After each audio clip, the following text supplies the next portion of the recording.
रना र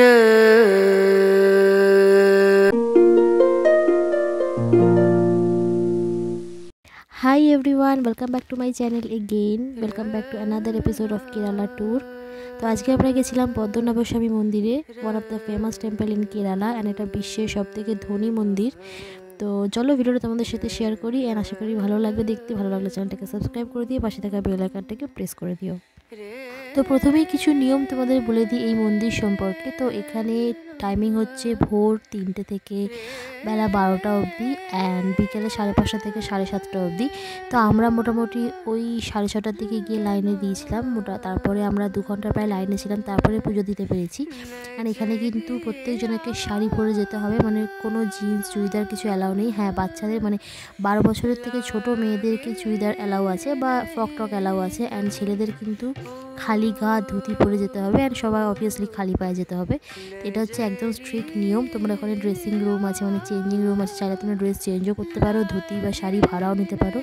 দেখতেই পাচ্ছ অ্যান্ড পুরো এরিয়াটা এরকম আমরা কভার করেছিলাম। অ্যান্ড ফোন কিন্তু অ্যালাউ নেই ভেতরে, বাইরে ক্লক রুমে জমা দিয়ে তারপরে যেতে হয়।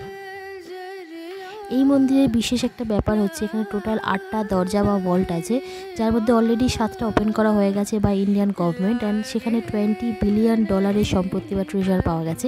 অ্যান্ড 8 নম্বর যে ভল্টটা সেটার দ্বারা কিন্তু এখনও কেউ খুলতে পারেনি। মনে করা হয় সেই দরজাটা কোনো মন্ত্রের দ্বারা বন্ধ করা, অ্যান্ড সেই দরজার ভেতরে যা ট্রেজার আছে সেটা ইন্ডিয়াকে 10 থেকে 20 বছর খুব ভালোভাবে চালিত করতে পারবে, মানে এতটাই সেখানে ট্রেজার বা গয়না সোনা দানা আছে।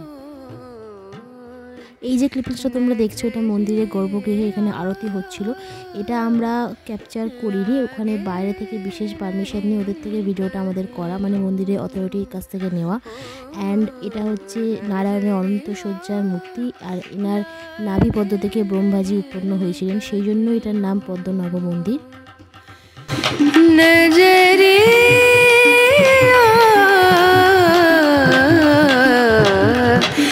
लागे नहीं कहीं और, लागे नहीं कहीं और, लागे नहीं कहीं। তো এরপরে আমাদের পুজো দেওয়া হয়ে গেছিলো, তারপরে আমরা বাইরে বেরিয়ে মানে মন্দির চত্বরের বাইরেটা বেরিয়ে তখন ফোনগুলো নিয়ে নিয়েছিলাম ক্লক রুম থেকে।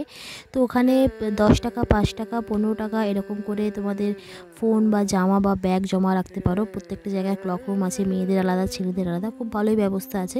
তোমরা সেখানে জমা রেখে তারপরে পুজো টুজো দিতে পারো। তো তারপরে দেখো এই চত্বরে যা যা জিনিসপত্র মানে দোকানপাট ছিল সেগুলো একটু ঘুরে দেখছিলাম, মানে কী কী নেওয়া যায় সেরকম। তো এখান থেকেও কিছু টুকটাক আমরা জিনিস নিয়েছি, সেগুলো তোমাদের একদম লাস্টে মানে আমাদের কেরালা ট্যুরের একদম লাস্ট ব্লগে তোমাদের সেটা দেখিয়ে দেবো। नजरिया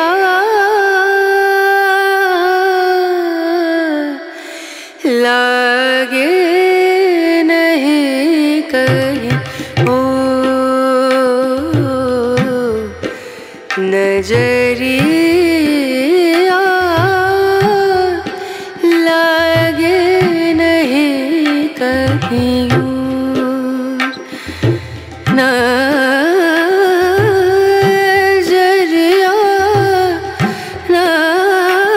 नजरिया लागे नहीं कहीं लागे। এই যে ফ্রিজ ম্যাগনেটগুলো দেখছো এগুলো 100 টাকা করে বলছিল, তো এগুলো আমরা কিছুটা কিনেছি, আরও টুকটাক কিছু ফটো কিনেছি। তো কী কী কিনলাম সব কিছু তোমাদের দেখাবো একদম লাস্ট ব্লগে, মানে কেরালা ট্যুরের লাস্ট ব্লগে সেগুলো দিয়ে দেবো। তো এইভাবে ঘুরতে ঘুরতে প্রায় আমাদের বিকেল হয়ে গেছিলো অ্যান্ড প্রচণ্ড গরম আর রোদ ছিল, সেই জন্য বিশেষ কিছু আর ক্যাপচার করিনি।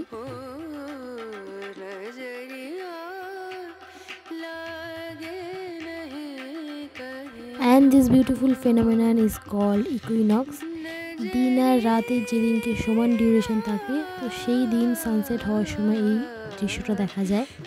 গোপুরাম মানে টেম্পলের যে টাওয়ারটা সেটার 5টা উইন্ডো দিয়ে সানসেটটা এভাবে পাস হয়, দেখতে সেটা অসাধারণ লাগে।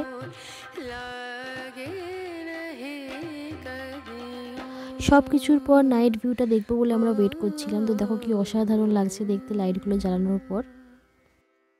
যদিও আমাদের হোটেলটা ছিল এখান থেকে 30 মিনিটস অনলি, বাট তাও আমরা হোটেলে ফিরে গেছিলাম বিকজ নেক্সট ডেস্টিনেশনে যাওয়ার ছিল পরের দিন, সকাল সকাল বেরোনো ছিল সেই জন্য। সো আজকের ভিডিওটা এতটাই, আশা করি তোমাদের ভালো লেগেছে। ভালো লাগলে প্লিজ লাইক করে দিও অ্যান্ড জানিও আমার ভিডিওগুলো কেমন লাগছে অ্যান্ড চ্যানেলটাকে সাবস্ক্রাইব করে দিও। আজকের জন্য বাই, দেখা হচ্ছে নেক্সট ভিডিওতে।